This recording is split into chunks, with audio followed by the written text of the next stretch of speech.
Hello guys, today we are going to see the chapter number 7 in class 9 NCERT Diversity in Living Organisms. So, let's get started. So, firstly we see introduction. What is introduction of this chapter? So, what is biodiversity? Biodiversity मतलब क्या? आपको ये पता होगा कि biodiversity एक word है, पर आपको उस वर्ड का मतलब अक्सर बच्चों को पता नहीं होता, इसलिए मैं इसमें बताने वाला हूँ क्लासिफिकेशन क्या होता है। हम आज के इस पार्ट 1 में क्लासिफिकेशन भी देखेंगे और इवोल्यूशन। इवोल्यूशन मतलब क्या, हमें पता है ह्यूमन इवोल्यूशन, पर आपको अगर इवोल्यूशन की डिफाइन करने को बोला तो आपको बहुत से बच्चों को नहीं आएगा, इसलिए हम इस चैप्टर में ये देखने वाले हैं। So what is biodiversity? Biodiversity means क्या?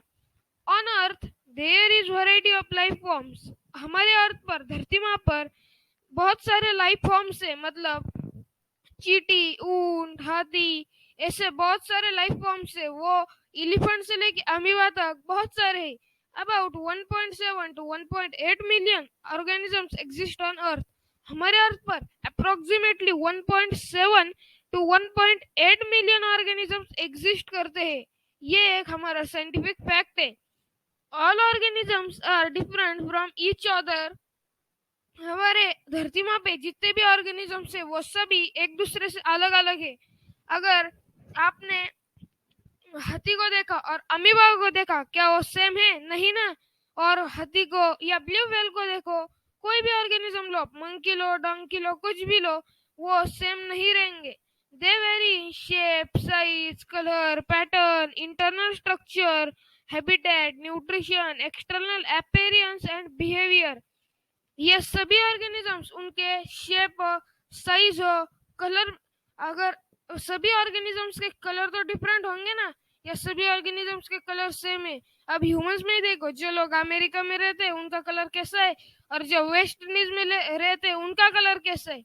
और पैटर्न, इंटरनल स्ट्रक्चर, वो पैटर्न, उनका इंटरनल स्ट्रक्चर, सेल्यूलर, यूनिसेल्यूलर या मल्टी सेल्यूलर, उनका हैबिटेट, वो किधर रहते हैं, न्यूट्रिशन, वो कैसे खाते हैं। मतलब अगर प्लांट्स को देखो, प्लांट्स ऑटोट्रॉपिक है, वो फोटोसिंथेसिस करके सनलाइट में खुद का फूड बनाते हैं।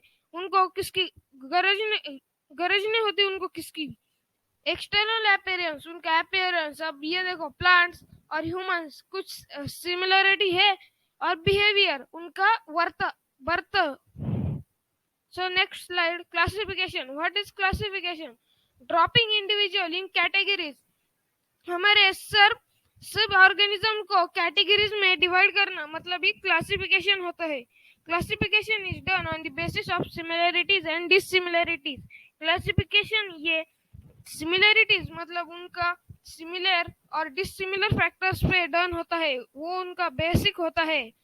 Classification is related to the evolution in living organism. Classification है ऑर्गेनिजम्स के इवोल्यूशन को भी रिलेट करता है, वो हम आगे देखेंगे नेक्स्ट स्लाइड में। इन 1859 Charles Darwin was described the idea of evolution in his book The Origin of Species। इन मतलब 1859 में चार्ल्स डार्विन नामक एक साइंटिस्ट ने उनका द ओरिजिन ऑफ स्पीशीज ये बुक लिखी, और उन्होंने उस बुक में फर्स्ट द इवोल्यूशन की आइडिया। आपको क्वेश्चन भी आ सकता है कि इवोल्यूशन की आइडिया फर्स्ट किसने डिस्क्राइब की थी? उसका आंसर है चार्ल्स डार्विन। और वो किस ईयर में की थी? तो 1859 में। और वो कौन से बुक में की थी? तो द ओरिजिन ऑफ स्पीशीज, ये इनका खुद का हैंड रिटन बुक था। So next slide, relation between classification and evolution. तो हम देखेंगे रिलेशन, क्लासिफिकेशन और इवोल्यूशन का रिलेशन क्या है। The method of arranging organisms into groups is called classification. ये इसकी क्लासिफिकेशन की डेफिनेशन है।